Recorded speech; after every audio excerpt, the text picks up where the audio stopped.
Hello and welcome back to my channel Anurag law classes. हम पढ़ रहे थे डिजिटल मार्केटिंग और आज का हमारा टॉपिक रहेगा मार्केटिंग एनालिटिक्स टूल।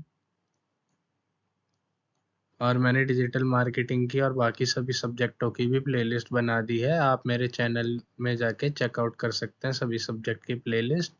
अगर आपने मेरा चैनल सब्सक्राइब नहीं किया है तो सब्सक्राइब कर दीजिए और वीडियो को लाइक कर दीजिए, चैनल को सब्सक्राइब कर दीजिए और वीडियो को शेयर भी कर दीजिए। आइए शुरू करते हैं वीडियो को। तो मार्केटिंग एनालिटिक्स टूल्स जो है ये एसेंशियल होते हैं ताकि हम समझ पाएँ हमारा कैंपेन के इफ़ेक्टिवनेस को और हमारी मार्केटिंग की स्ट्रेटजीज़ की इफ़ेक्टिवनेस को हम समझ पाएँ। ये हमें हेल्प करते हैं कि हम अपनी ऑडियंस को सेगमेंट कर पाएँ, उनको एक सेगमेंट बना पाएँ अपनी ऑडियंस का और टारगेट कर पाएँ हम एक स्पेसिफ़िक ग्रुप को और हम अपने ब्रांड को पोज़ीशन कर पाएँ मार्केट में इफ़ेक्टिवली। अब इन टूल को इस्तेमाल कैसे करते हैं वो देख लेते हैं। तो सबसे पहले आता है इसमें सेगमेंटिंग योर ऑडियंस। तो पहला आता है सेगमेंटेशन करना होता है हमें, इसमें हमें डिवाइड करना होता है ऑडियंस को छोटे-छोटे ग्रुप में उनके कैरेक्टरिस्टिक्स के आधार पे। और ये हमें अलाउ करता है कि हम टारगेटिंग मार्केटिंग कर सकें उन ग्रुप्स के ऊपर। अब टूल कौन-कौन से होते हैं सेगमेंटेशन के लिए? तो पहला है गूगल एनालिटिक्स। ये ऑफ़र करता है हमें डेमोग्राफिक, जियोग्राफिक और बिहेवियरल डाटा ताकि हम सेगमेंट कर पाएँ यूज़र को। नेक्स्ट आता है सोशल मीडिया एनालिटिक्स, जैसे कि इसमें प्लेटफ़ॉर्म आते हैं जैसे फ़ेसबुक इनसाइट, इंस्टाग्राम एनालिटिक्स। तो ये हमें इनसाइट प्रोवाइड करते हैं यूज़र डेमोग्राफिक और उनके इंटरेस्ट के बारे में। नेक्स्ट आता है ईमेल मार्केटिंग प्लेटफ़ॉर्म। तो इसमें हम टूल इस्तेमाल करते हैं मेलचिम्प या फिर हबस्पॉट, जिनसे हम सेगमेंट कर पाते हैं अपनी ऑडियंस को उनके बिहेवियर के आधार पे और उनके एंगेजमेंट के आधार पे। नेक्स्ट आता है सेगमेंटेशन क्राइटेरिया। तो हम डेमोग्राफिक के आधार पे सेगमेंटेशन कर सकते हैं। डेमोग्राफिक में हम एज, जेंडर, इनकम, एजुकेशन या ऑक्यूपेशन के आधार पे कर सकते हैं सेगमेंट। नेक्स्ट आता है ज्योग्राफिक क्राइटेरिया। तो ज्योग्राफिक में हम लोकेशन, रीजन, सिटी और कंट्री के आधार पे कर सकते हैं।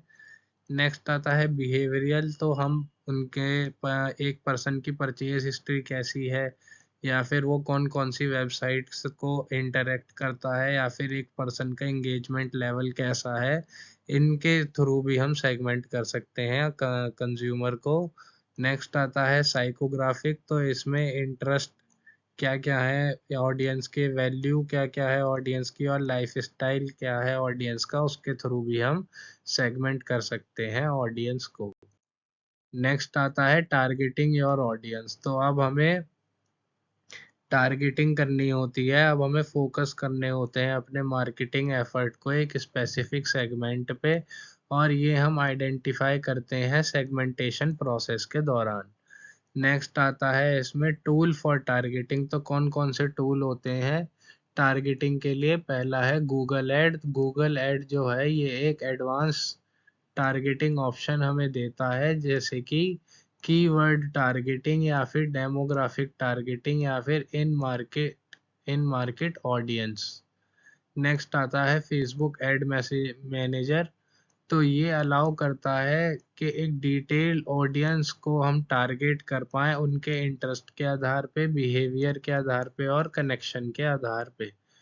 नेक्स्ट आता है लिंक्डइन ऐड। तो ये ऑफ़र करता है टारगेटिंग जॉब टाइटल के आधार पे, इंडस्ट्री के आधार पे, कंपनी के साइज़ के आधार पे।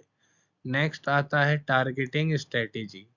तो इसमें पहली आती है डेमोग्राफिक टारगेटिंग। तो हम फ़ोकस करते हैं ऐड अपने यूज़र्स की डेमोग्राफिक इन्फॉर्मेशन के अनुसार। नेक्स्ट आता है बिहेवियरल टारगेटिंग।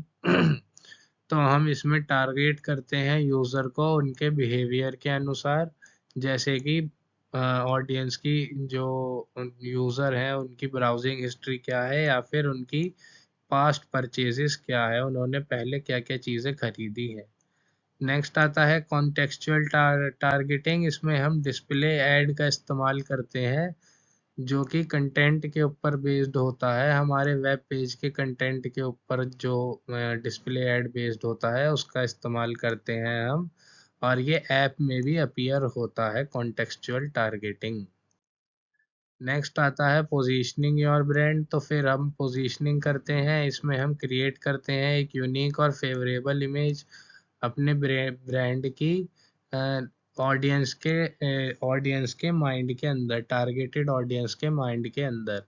अब टूल देख लेते हैं। तो सबसे पहला टूल है ब्रांड मॉनिटरिंग टूल।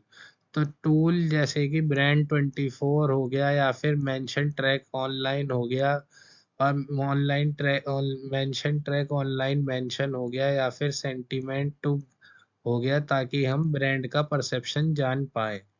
नेक्स्ट आता है सर्वे टूल। तो इसमें प्लेटफॉर्म हो गए जैसे कि सर्वे मंकी, गूगल फॉर्म, ताकि हम कलेक्ट कर पाए फीडबैक को और हम समझ पाए कि हमारे ब्रांड कैसा है। नेक्स्ट आता है कंपेटिटिव एनालिसिस टूल। तो इसमें हम SEM रश जैसे टूल, या फिर एशरेफ एनालाइज कंपेटिटर का इस्तेमाल करते हैं, ताकि हम पोजीशनिंग कर पाएँ अपने ब्रांड की और स्ट्रेटजीज बना पाएँ पोजीशनिंग की।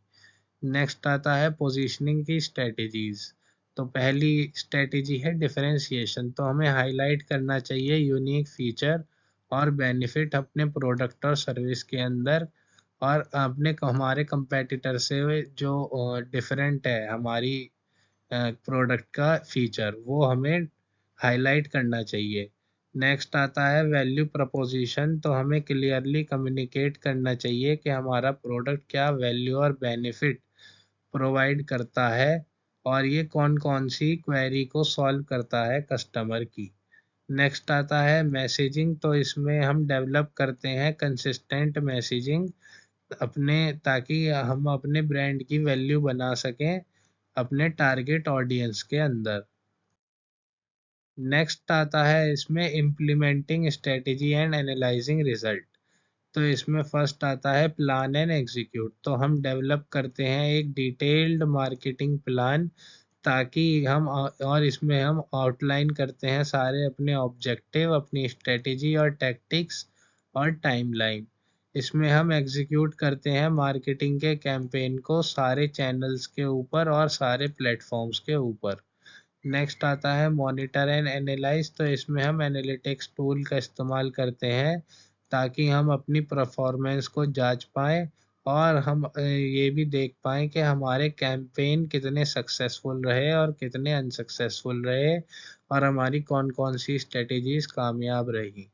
नेक्स्ट आता है एनालाइज डाटा। तो हम एनालाइज करते हैं डाटा को, ताकि हम समझ पाएँ कि हमारी कौन कौन सी स्ट्रेटेजीज काम कर रही हैं, और कौन कौन सी जगह पे हमें इम्प्रूवमेंट की ज़रूरत है। नेक्स्ट आता है एडजस्ट एंड ऑप्टिमाइज। तो इसमें हम डेटा ड्रिवन एडजस्टमेंट करते हैं अपनी मार्केटिंग स्ट्रेटेजीज के अंदर, और ये हम परफॉर्मेंस के आधार पे करते हैं। नेक्स्ट आता है कि हमें कंटिन्यूसली ऑप्टिमाइज करने चाहिए अपने कैंपेन, ताकि हमें अच्छा रिजल्ट मिले और हमारा रिटर्न ऑन इन्वेस्टमेंट भी ज़्यादा रहे।